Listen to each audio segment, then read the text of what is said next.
Good afternoon, my name is Michael Teft. I'm doing an assignment for FTT 100. It is currently June 9th, 2024. So we're going to be going through all of the different cycle of operations. We're going to start with feeding. When the bolt goes forward, there will be a round inside of a magazine, and the bolt head will strip that round out of the magazine as it's going forward. And then it'll start going into chambering when the bullet enters into the chamber, and it will be done chambering as the bolt is fully forward and the round is completely inside the chamber. And then it is going to lock. Currently the bolt is extended from the bolt carrier, and as the buffer spring pushes on the bolt, it is going to push them together, which is going to rotate the bolt and lock the weapon. When the trigger is depressed, the hammer is back and it will engage the sear, which will allow the hammer to drive forward through the force of the hammer spring. Forgot to mention, as the firing pin hits the primer, it is going to ignite and send hot particles into the gunpowder, and that is going to start expanding gases inside of there and start pushing the bullet out. As the bullet leaves, that is the end of firing. After it fires, the gases are going to travel through the barrel and then up and out through the gas port, which is above the barrel, go back, push on the bolt carrier, and the bolt carrier is going to start moving backwards. Since the bolt is locked behind the lugs, it will actually start to rotate as the bolt carrier is moving backwards, and once it is unlocked, it will start coming back. The shell casing will be grabbed by the extractor, and as it starts coming back more and more, the ejector is going to push on that brass and send it out to the side, and that'll be ejecting. For cocking, as the bolt is coming back, it is going to push back on the hammer, cock it until it is trapped by the sear. That is all of the cycle of operations. We're going to start with feeding.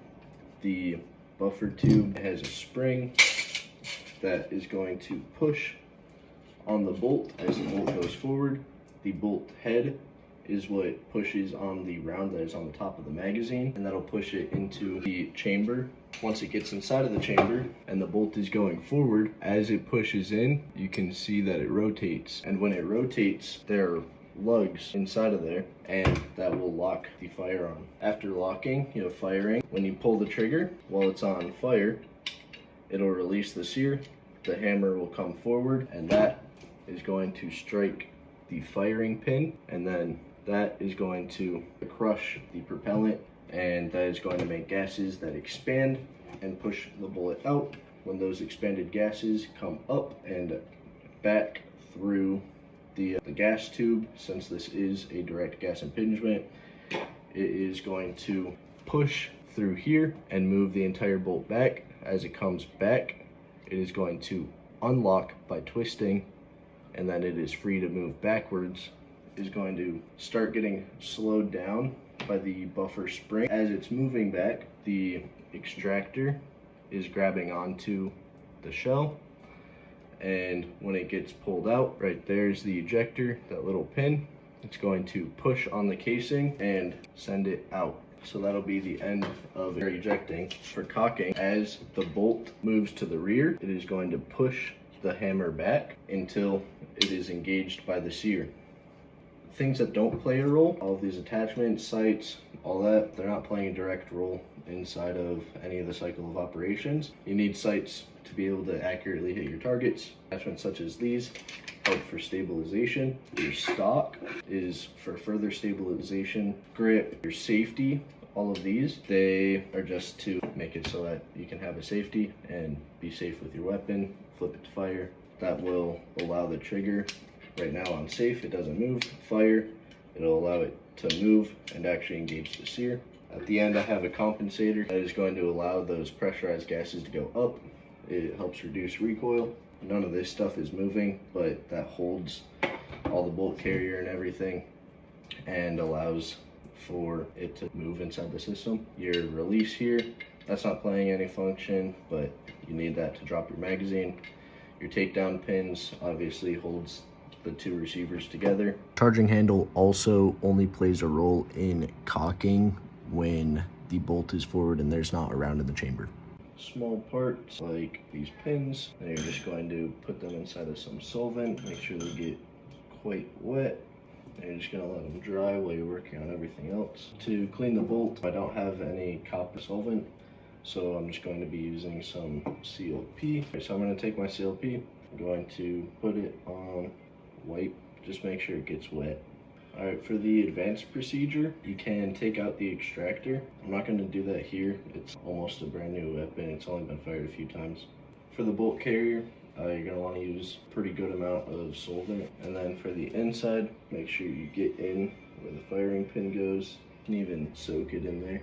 While that's soaking, you can start working on other stuff. So now you're going to want to clean the inside of your barrel. And we're just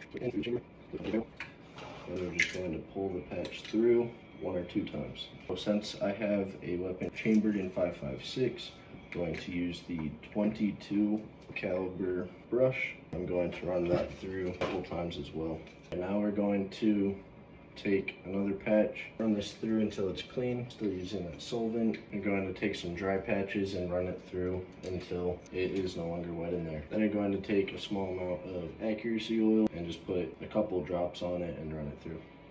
Alright, now you're going to want to clean out your chamber with one of these chamber brushes. You're going to put some of this carbon destroyer on it, put it in.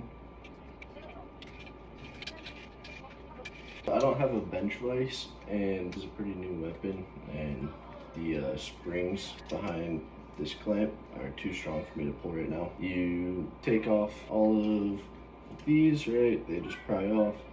You're gonna want to wipe down the barrel. Also, whenever you're cleaning any part really, if there's a bunch of carbon buildup, take a brush like this, just scrub it off with your solvent and it'll come off pretty easy. If it doesn't, there are all sorts of tools like this little pick. And now you're going to reassemble your weapon. So when you're done cleaning your chamber, you're just going to want to wipe it down. In the Marine Corps, we have something like Q-tips, but it's a wooden stick. Those work really well. Make sure that it's not wet in there anymore. You'll get super dirty stuff, so you're going to want to wipe all that out. Now that this has been soaking and all of your small parts, you're just going to want to dry them off. A lot of these parts I didn't mention, like your charging handle up in there, the charging handle slides through where the gas tube exits out of. A lot of the times carbon can build up in there too, so you're just going to want to take your brush, take some Q-tips, whatever, scrub it down, make sure there's no carbon buildup left, dry it off, and then you're good.